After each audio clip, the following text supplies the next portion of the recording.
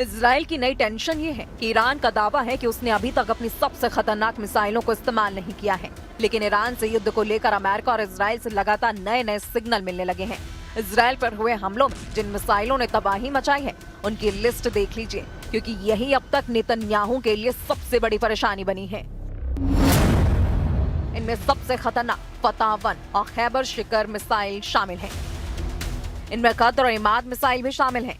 फतह hypersonic missile की range 1400 kilometre है। खैबर शिकन मिसाइल की रेंज 1400 किलोमीटर है। कद्र मिसाइल की रेंज 2000 किलोमीटर तक है और इमाद मिसाइल की रेंज 1700 किलोमीटर है।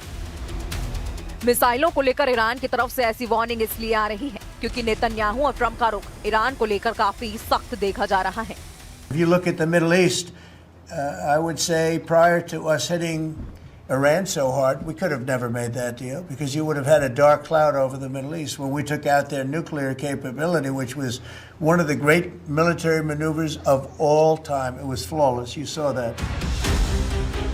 ट्रंप और नेतन्याहू दोनों जानते हैं कि इजराइल पर ईरान की जितनी मिसाइल गिरी, ऐसे हर धमाके ने इजराइल के मिसाइल डिफेंस सिस्टम का पुर्जा ढीला कर दिया। तेल अवीव से लेकर हाइफा और अशदोद से लेकर बेन गुरियन हवाई अड्डे तक हर मिसाइल हमले ने ईरान पर नया प्लान बनाने पर मजबूर कर दिया है। यही वजह है कि नेतन्याहू ने ईरान को घेरने के लिए अब नई तिगड़म लगाई है। नेतन्याहू ने कहा है कि ईरान के मिसाइल कार्यक्रम पर रोक लगनी चाहिए और उसे 480 किलोमीटर से ज्यादा रेंज की मिसाइल नहीं बनाने दिया जाए।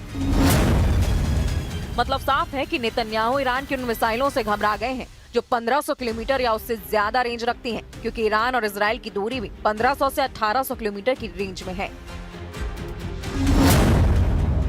यही वजह है कि नेतन्याहू चाहते हैं कि ईरान के पास 480 किलोमीटर की रेंज वाली मिसाइल हो ताकि वो इजराइल तक ना पहुंच पाए।